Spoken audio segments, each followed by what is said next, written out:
நம்ம Ashwin sweets and snacks export பண்றதுக்கு 7373041434 மற்றும் www.ashwinsweets.com கான்டாக்ட் பண்ணுங்க.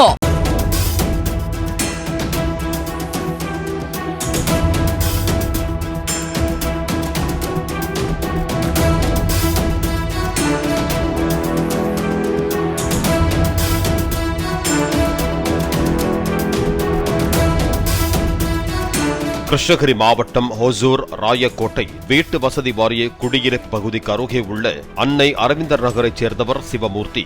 இவர் ஹொசூரில் உள்ள தொழிலாளர் நலத்துறை அலுவலகத்தில் உதவி தொழிலாளர் ஆய்வாளராக பணியாற்றி வந்தார். இவருக்கு கிருபாகரன், பாஸ்கர் என 2 மகன்கள் உள்ளனர். கடந்த ஞாயிற்றுக்கிழமை அன்று மாலை கிருபாகரன் தனது இருசக்கர வாகனத்தை வீட்டின் வெளியே விட்டுவிட்டு வீட்டுக்குள் சென்றுள்ளார். அப்போது கிருபாகரனின் வீட்டின் வழியாக டொயோட்டா ஃபார்ச்சுனர் காரில் 3 இளைஞர்கள் சென்றபோது சாலை ஓரமாக நின்ற பைக்கை எடுக்குமாறு கூற அவர்கள் தொடர்ந்து ஹாரன் அடித்திருக்கிறார்கள். ஹாரன் சப்தம் கேட்ட கிருபாகரன் வீட்டில் இருந்து வெளியே வந்து பார்த்தபோது காரில் இருந்த இளைஞர்கள் ஏற்கனவே எதிர் வீட்டுக்காரர்களை ஆபாசமாக திட்டி வாக்குவாதம் செய்ததாக கூறப்படுகிறது. அப்போது கிருபாகரன் தனது இருசக்கர வாகனத்தை நகர்த்திய போது காருக்குள் மது போதையில் இருந்த கும்பல் இருசக்கர வாகனத்தை இடித்துள்ளது. இதனால் ஆத்திரமடைந்த கிருபாகரன் காரில் இருந்த இளைஞர்களோடு வாக்குவாதம் செய்துள்ளார். சப்தம் கேட்டு வீட்டில் இருந்த கிருபாகரனின் தந்தை சிவமூர்த்தி, மனைவி அம்சவேணி ஆகியோர் வெளியே வந்து பார்த்தபோது கிருபாகரனை தாக்குவதற்காக அந்த கும்பல் காரை நிறுத்திவிட்டு காரில் இருந்து கட்டையை எடுத்து வருவதை பார்த்து அதிர்ச்சி அடைந்தனர். பின்னர் சிவமூர்த்தி மற்றும் அந்த பகுதியில் உள்ளவர்கள் சிலர் அந்த போதை கும்பலிடம் ஏம்பா குடிச்சிட்டு வந்து தகராறு பண்றீங்க என கூறி வாக்குவாதத்தில் ஈடுபட்டிருக்கிறார்கள். வாக்குவாதம் முற்றி போதை கும்பலுக்கும் அந்த பகுதி குடியிருப்பு வாசிகளுக்கும் கைகலப்பாக மாறியது. பின்னர் அந்த போதை கும்பலில் இருந்தவர்கள் எங்க மேலேயே கை வைக்கிறீங்களா, நாங்க யாருன்னு நினைச்சீங்க, இன்னும் கொஞ்ச நேரத்துல பாரு இந்த இடமே கலவரமா மாறப்போகுது என கூறி தனக்கு தெரிந்தவருக்கு போன் செய்துள்ளார்.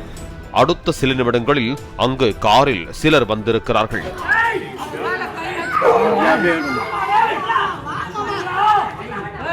அவர்கள் அங்கிருந்த குடியிருப்பு வாசிகளிடம் பேசிக் கொண்டிருந்த போது காரில் இருந்த கும்பல் காரை வளைத்து கொண்டு வந்து அங்கு நின்ற சிவமூர்த்தி, அவரது மகன் கிருபாகரன், மருமகள் அம்சவேணி, 6 வயது பேத்தி நிலானி ஆகியோர் மீது ஈவு இரக்கமின்றி மோதியிருக்கிறார்கள். இதில் 4 பேரும் படுகாயமடைந்தனர்.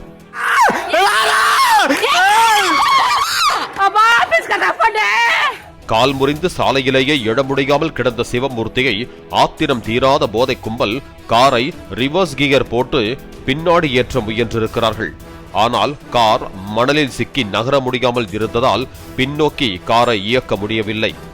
இதனை பார்த்து அதிர்ச்சியடைந்த குடியிருப்பு வாசிகள் உடனே வேறு ஒரு கார் மூலம் காயமடைந்தவர்களை அரசு மருத்துவமனைக்கு அனுப்பி வைத்தனர். அப்போது சிவமூர்த்தியின் நெஞ்சு எலும்பு உடைந்து கல்லீரலில் குத்தியதால் அவர் சிகிச்சை பலனின்றி உயிரிழந்தார். கிருபாகரன், மனைவி அம்சவேணி, 6 வயது மகள் ஆகியோர் மருத்துவமனையில் சிகிச்சை பெற்றனர்.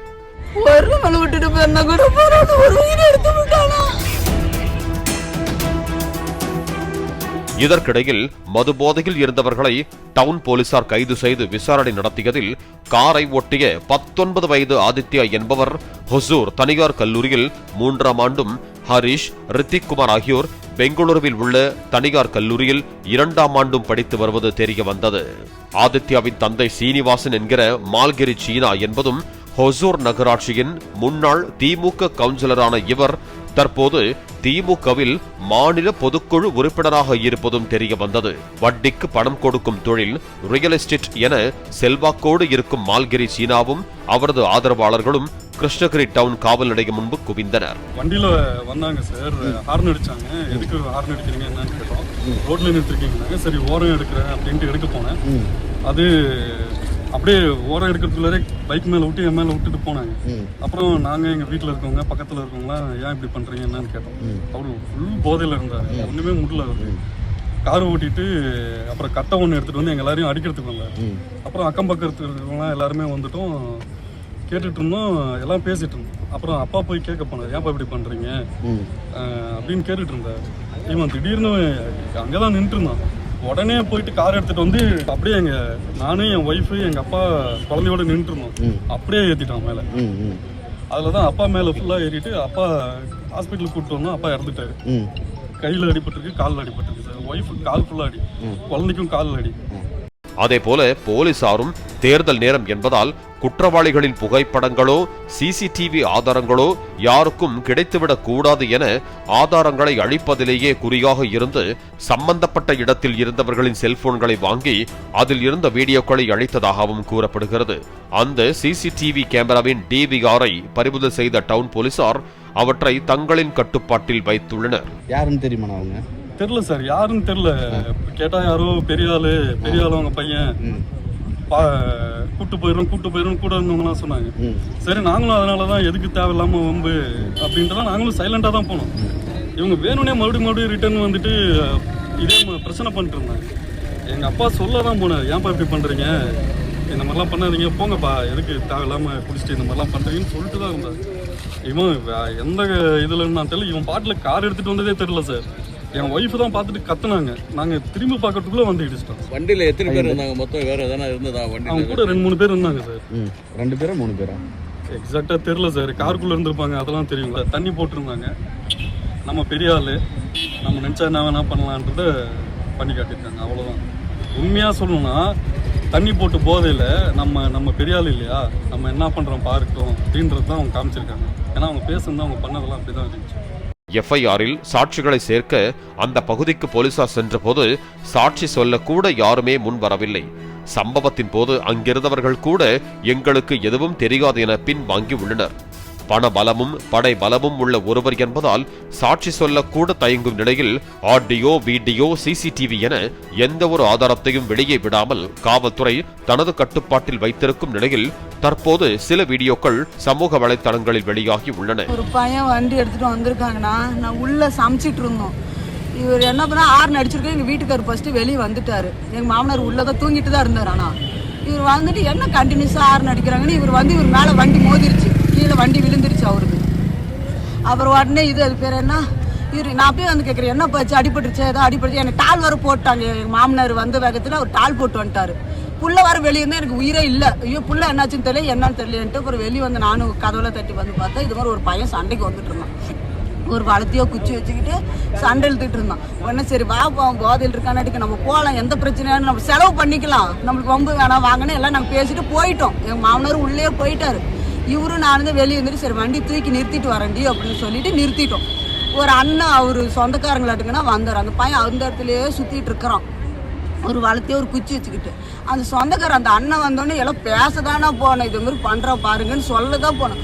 போனவும் வண்டி எடுத்து வந்து எல்லாத்து மேலே ஏற்றி எங்க மாமனார் கொண்டு விட்டானா கிடைச்சியா. எங்க பிள்ளைக்கு இந்த காலில் தடிச்சிருச்சு, என் காலில் டயர் ஏற்றி விட்டானா. இப்ப மாமனாரே இல்லையானா.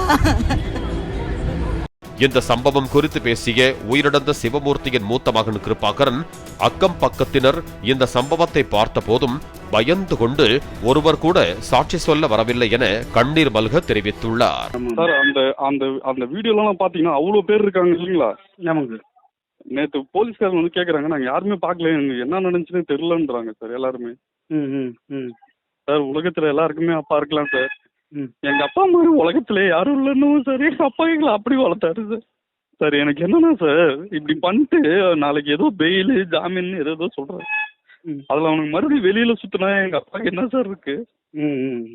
நான் அதெல்லாம் எனக்கு இப்படி தெரிஞ்ச இப்படிலாம் கூட பண்ண முடியும்னு தெரிஞ்ச பின்னால்தான் சார் நான் உங்களுக்கு இந்த வீடியோ அனுப்புறேன். அவங்க எல்லாம் வெளியில வரக்கூடாது சார். கண்டிப்பா கண்டிப்பா சார். நீங்க சத்தியமா நம்ப மாட்டீங்க, எங்க அப்பா எங்க எல்லாரு மேலேயும் வண்டி ஏத்திட்டான். எங்க அப்பா என்னால தூக்க முடியல சார், யாருமே வரல.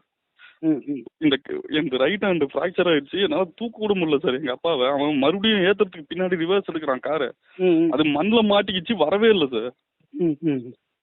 அவன் இல்ல அந்த மண்ணில் மாட்டாம இருந்துச்சுன்னா அவன் மறுபடியும் ஏத்துறதுக்கு தான் சார் ரிவர்ஸ் எடுக்கிறான் வண்டியை. எங்க அப்பாவை நான் கத்துன்னு கத்துறேன் சார், தூக்க முடியல சார் என்னால எங்க அப்பாவை. என் குழந்தைய நான் கையில வச்சிருந்தேன் சார், ஒரே ஒரு செகண்ட் தான். என் பிள்ளைய கையில இவன் இடிக்க வர்றது பார்த்த உடனே என் பிள்ளைய கையில தூக்கிட்டு இப்படி வந்தேன் சார். சார் இது முடிஞ்ச அளவுக்கு விடாதீங்க சார். இது எவ்வளவு முடியுமோ அவ்வளவு மக்கள்கிட்ட கொண்டு போய் சேருங்க சார். மக்களுக்கு தெரியணும் இந்த மாதிரிலாம் அராஜகம் பண்றாங்க, இப்படிலாம் அநியாயம் பண்றாங்கன்றது சார். கண்டிப்பா சார் நான் இது உங்களுக்கு அனுப்புனதுக்கு காரணமே இதை மக்கள் மறந்துடக்கூடாது சார். அவங்களுக்கு தெரியணும் இவ்வளோ அராஜகம்லாம் பண்றாங்க.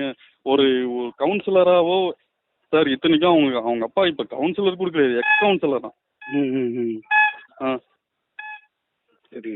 என்ன சார், ஒரு கட்சியில இருந்துட்டா நம்ம என்ன வேணா பண்ணலாமா? நம்ம மனுஷங்க தானே.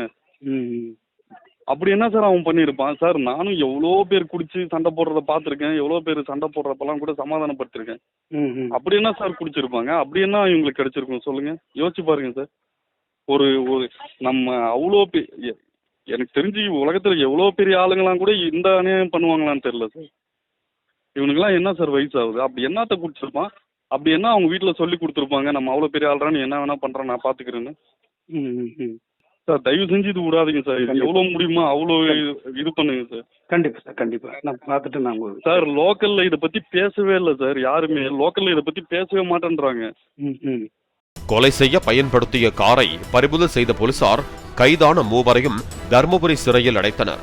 ஆளும் கட்சி, எதிர்க்கட்சி, பணபலம் உள்ளவர்கள், படைபலம் உள்ளவர்கள் என்று பார்க்காமல் தவறு செய்தவர்கள் யாராக இருந்தாலும் உண்மையை மறைக்க முயலாமல் முறையாக குற்றப்பத்திரிகை தாக்கல் செய்து உரிய தண்டனையை நீதி அரசர்களிடம் இருந்து பெற்றுத்தர வேண்டும் என்பதே அனைவரின் எதிர்பார்ப்பாக உள்ளது.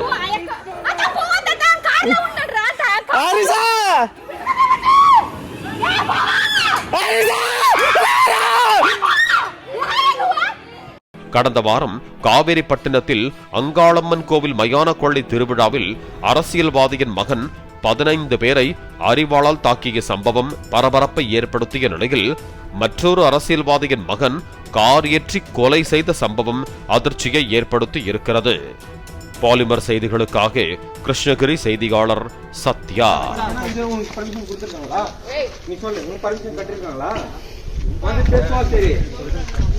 நம்ம Ashwin sweets and snacks export பண்றதுக்கு 7373041434 மற்றும் www.ashwinsweets.com கான்டாக்ட் பண்ணுங்க. பிளே ஸ்டோர் மற்றும் ஆப் ஸ்டோரில் இருந்து பாலிமர் செயலியை QR கோடு மூலம் பதிவிறக்கம் செய்யுங்கள். செய்திகளை உடனுக்குடன் பெறுங்கள்.